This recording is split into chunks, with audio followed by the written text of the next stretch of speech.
Welcome to Inside New York.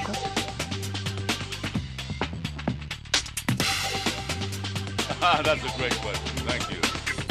Hi, this is Shaka Khan, and you're watching Inside New York. And this year's Tony Awards is the biggest night on Broadway.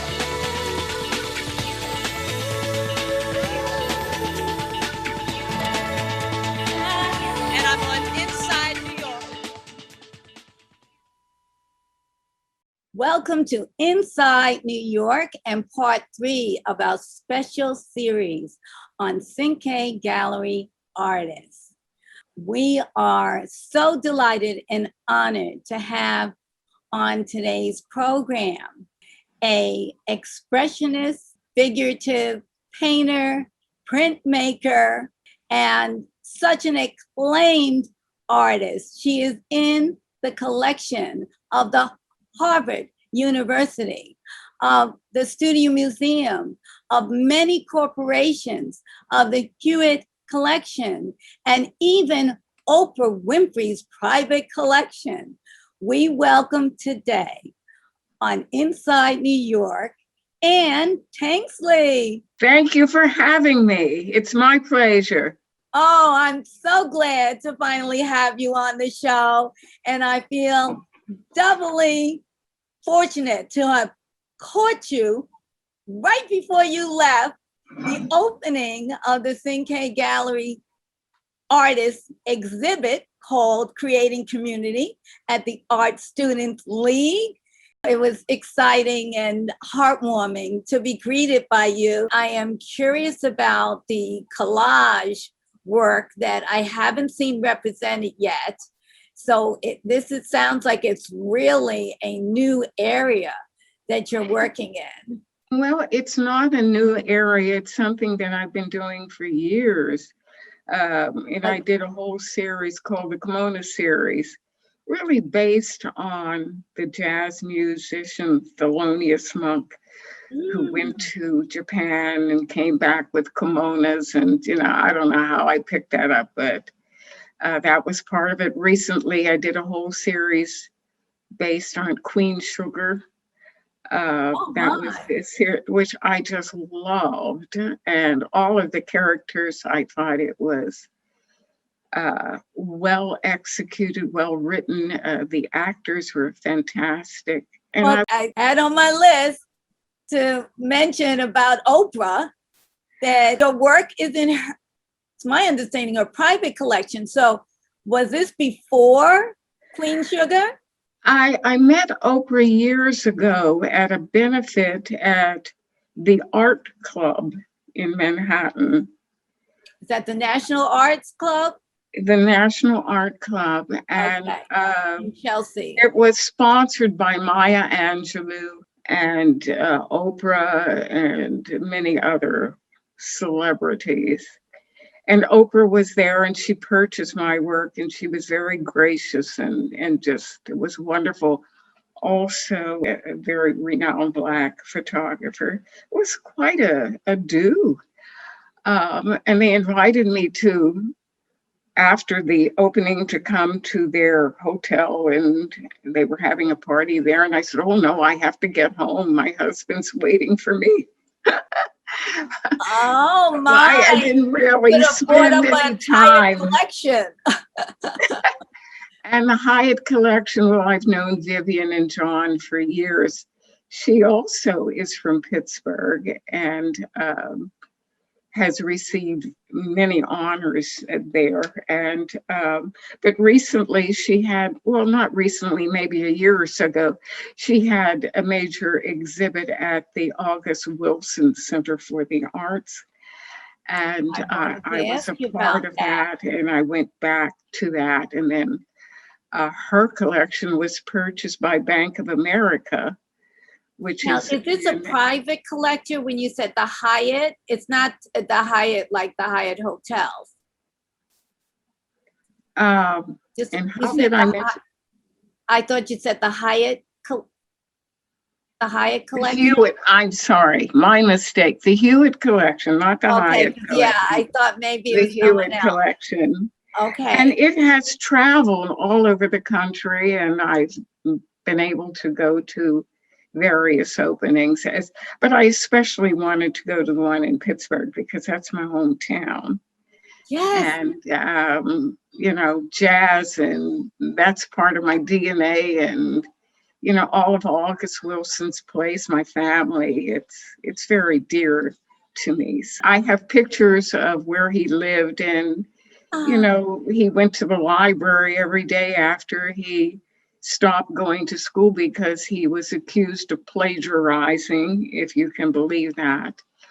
But it did not deter him, and he went on to become, the wonderful writer that he is. And it certainly inspired actors, musicians.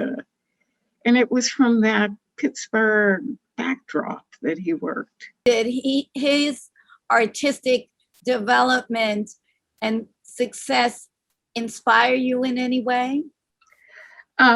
His work has inspired me. Mhm. And at one point, I did a little painting called Lovers or Old Friends that I made a sketch of at the very restaurant where he used to go and write and do his work. And I kind of attribute it to me being in the same place where he hung out. Yes, and that show for August Wilson, was he alive at that time? Do you remember what year that was? Oh, no, it was long after he had passed. Oh, But yeah. it was, it was really wonderful. Well, I tell you, I'm thinking now, you mentioned Maya Angelou, and she mentioned that a portfolio she described as dazzling. Tell us how you were inspired to create a portfolio of Zora Neale Hurston's work. When my youngest daughter graduated from college, she was up at Tufts, and her books came home, and the box was damaged.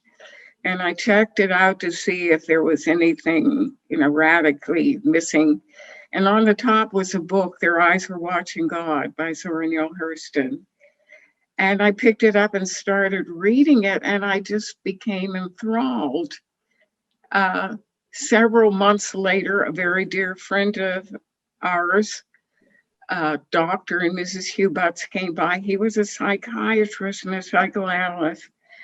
And he said, I would like to work on a project. I want to analyze Zora Neale Hurston through her writings, and would you participate by doing the visuals? And I said, oh, no, I couldn't do anything like that. And he said, yes, you can. Yes, you can. And so I began. And we read all of her books. And as he wrote, I would read what he wrote, and then I would do a visual interpretation. And I found that there was quite a similarity between how she developed and moved into the New York area as I did. And certainly we were not alike in many ways, but there were a lot of, she had a sister who was, very beautiful and very poised. And I was the one who was climbing trees and, doing the opposite. And then she came to New York and she studied at Columbia and, was very much a part of the Harlem Renaissance, which is a session in itself just to talk about. But I began the project. I did maybe 226 pieces of work, monoprints, and the exhibit has traveled all over the country especially to the areas that Zora Neale Hurston lived in and worked in. And it's been a wonderful experience. Is Another it on tour now? Is there any way that it will come to New York? Well, it has been to New York. It started into New York, and then it went to Pittsburgh, and it went to Morgan State, and then to Eatonville, Florida, and the Maitland Museum. So it has traveled. It's now resting. So it's been a wonderful journey. And then I don't know if I mentioned it, I was fortunate enough to be asked to go to Qatar Yes. right after 9/11, and my family said, "Oh, you're not going to do that." But I did at the invitation of a very wonderful young teacher who was teaching there. And I taught printmaking and I had an exhibit. And everywhere I traveled, I was always doing sketches, and I would come home and I would do 40 oil paintings. So I did about 40 paintings when I came from Africa. And then when I went to Haiti, I did work, and from Brazil, and also when I went to Qatar. So some people say Qatar or Qatar, but well, you live there. So I want to hear from you the way it's supposed to be pronounced. well, they say, what do they say? They don't say Qatar. They say Qatar. Cutter, like cutting with scissors. I'm so glad you said that because I was going to say Qatar. Uh-huh. But it was a wonderful experience. So Yes, yes. the traveling is just so gratifying and so enhancing. And being on and below the equator is also an experience in terms of sunlight, and just the vibes are. So now that the pandemic is almost over, and I assume you've been fully vaccinated, as soon as things are lifted and clear to travel, where's the first place that you want to go? Well, I have a family in Virginia and California, and I'd like to visit them, but I'm scheduled for a major exhibit in 2022 in Raleigh, North Carolina, at Cam Raleigh. So I'm preparing and looking forward to that. And But as far as anywhere- abroad, any of those exotic areas that you probably have to travel for 2 days to get to. And I have friends I haven't seen in quite some time in Atlanta, and just all over. I'd like to connect with them and hug them. But you're not thinking of going overseas? Oh yes, that was a long trip. I think it was quite a layover, and we landed in Amsterdam, and then we went to Saudi Arabia, and so it was quite a long trip. But and you weren't scared, as I'm sure your mom and dad were scared for you. Well, my husband and my girls were more concerned. Exactly, because you weren't that. I mean, you were young, but not that young. You had a family too. Well, I was a whole lot younger than I am now. Right, it's all relative, right? But But I would like to think I'm moving into my third tier, and I'm looking forward to whatever comes along. So, but nothing happened in your travels, and you looking back. I look back and I say, nothing like youth. Well, I will agree with that. It has its assets. Thankfully. How did you find the people? The people were very wonderful in Qatar. Mostly I came in touch with the students, and they're like young people anywhere else in the world. They arrive in limousines with their nannies and chauffeurs, and they come in and strip, and they have on little or nothing t-shirts and jeans, and it's young people are the same all over the world. They're wonderful. Yeah, even though Qatar is an Arab country, isn't it? Yes, and that's what excited me about it, because I got to experience so much about the culture and the religion, and hearing the prayers 5 times a day, and which is what I heard also in Senegal. there's just such a connection wherever you go. It's wonderful. Yes, absolutely. During Ramadan, I used to see families all dressed in one fabric. There would be 6 little kids, the mother, the father, all in the same print. And it reminded me of when I was a little girl. My mother was a seamstress, and she would make all of our clothes until we turned 13, and she said, "That's it, you're on your own." And I kind of feel that there's that connection. There's nothing like travel and meeting the people of that locale. And certainly for me, going to Africa and also encountering people who were Arab or Muslim, it just humanized these people that you realize how little you know about them. Well, look, we want to talk about art. You, as I mentioned before, you have these wonderful pieces in the background, and you've sent me some images. So I definitely want you to talk about the work, what inspired you to do it, and what you hope to convey. You mentioned the blue work that you created under Norman Lewis. What is the name of that piece? Lily. Lily.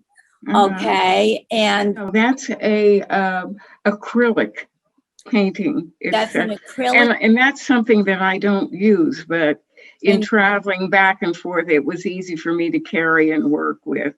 But that's one of the few acrylic paintings that I have. I know you had a story about Norman Lewis in that piece. Did you say that he taught you when you were working on that piece?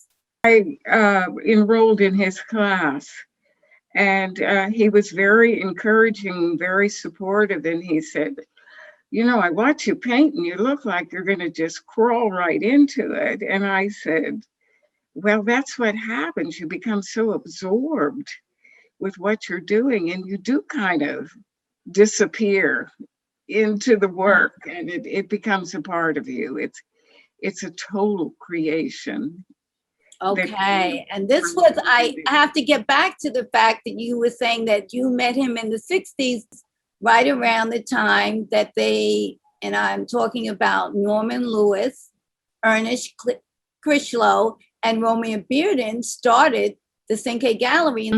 So maybe it planted a seed at that time. I had read about all 3 of them. Yes. So, I was well aware of the artists in New York who were considered very important, Hal Woodruff and, all of the artists during that era. And then the next area with Benny Andrews and Faith Ringgold, Addie Moland. So it's been a journey. So that's an acrylic, a rare acrylic. That you created under the tutelage, I'd say, of Norman Lewis. And next to it, you're talking about Black Dances That Touches My Heart. And that is an oil. What inspired you to create that work? I went to a dance performance. This is how the dancers were dressed, and it reminded me of the piece painting of dancers. And that's how I created the composition and structure based on the Matisse painting of dancers. Okay, this one's much more lovely, but you sent some images that I'd like you to introduce, your favorite ones, because we have a lot. Bringing in the Slaves is one of the pieces. Well, that was, and I might have mentioned to you, my work more or less falls into 4 categories. The first is political and social commentary, and the second, I think, is well, I'm not sure it's in the same order. Travel. I've traveled a lot, and as I said before, when I travel, I do a lot of sketches and photographs, and when I come back, I create the oil paintings, and then later on, I do prints from the original drawings. Release scenes of nightclubs, and which probably you would see exhibited in the painting that I did for Absolute Vodka, where the people are dancing, and it's a release of emotions and feelings. And also the area of religion, observing and studying the different religions and cultures of the world, especially where Blacks were taken as slaves from Africa to Haiti and to South America and the United States of America. I noticed also Garson, which was quite interesting. Another oil. Garçon was a drawing that I did from Africa in Senegal. And the waiters were dressed so exquisitely in this very ornate kind of costuming. And so I don't know if I'm pronouncing it right. Is it supposed to be French? Yes. Oh, yes. It's Garçon. So would that be Garçon? It is Garçon. But let's just talk about the theme of jazz, because you did mention that. Why is jazz one of the themes that you work with? Well, as I said, I'm from Pittsburgh, and it's really has or was, I don't know what's going on now, but it was the jazz capital, so to speak. And we grew up with Billy Eckstine and Stanley Turrentine, and you just name it. They just came in, and Dizzy Gillespie, they were in and out of the city, and Lena Horne all the time. So, you know, it was just a natural thing to want to hear their music. We had records, and but not only that, in the school system, music was encouraged from a very early age. And we were taken to the symphony orchestra concerts as students so that we could hear the music. We had music in our curriculum. So my mother made me take piano lessons for 8 years. So it was just something that we did. I'll tell you who has received a lot of recognition. Billy Porter. Yes. I don't know if you're familiar with him. He graduated. Oh, absolutely. Who isn't? He's having quite a year. Yeah, he is having quite a year. And it was interesting. He was interviewed one time, and he said, my instructor said, you have to learn how to write. You can't write. Your writing is terrible. And I said, I remember them saying the same thing to me. Thank God you can paint, because you sure can't write. Oh, my. Now, looking back also over these great jazz artists that may have inspired you, is there anyone in particular that you feel influenced you the most, or whose work you love the most? Oh, gosh, that's hard. Lena Horne. Oh, Lena Horne. Lena Horne used to come every summer and stay with her aunt, Elizabeth Catlett, who lived right next door to my husband, and she was there all summer. And also the young man who wrote for Duke Ellington, he would come and stay there. So it wasn't as though we were isolated. They were around us. They were a part of us. It was like a family. That's amazing. Well, I want to close with the fact that your work can be seen, and unfortunately only one of your works, and that's so important because artwork should be seen in person. So I want to encourage everyone to see your work as well as others in the Creating Community exhibit featuring Cinque Gallery artists. I do want you to close with what you think is most significant about Cinque Gallery and its greatest contribution to you and your work? Well, I think the greatest contribution is that these three giants, these three marvelous artists, realized that there was a need for a gallery for Black artists to show their work, a place for us to come together and exchange ideas. And not only for the artists, but for the actors and the musicians who you would always see at the gallery. I mean, it was a real party, would you say? And certainly, you know.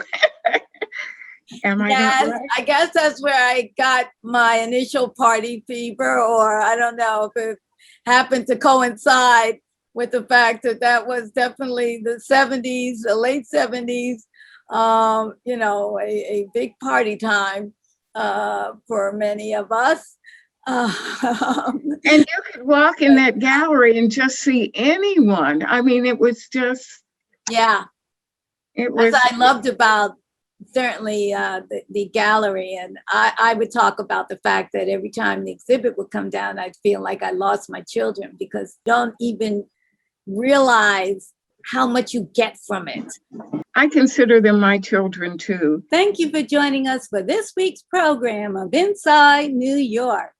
And you can see more of our interview on our regularly scheduled program and the extended interview on our YouTube channel. So don't forget to subscribe and ring the bell so you'll receive an alert when it's available on demand. And we'll see you again next week on Inside New York.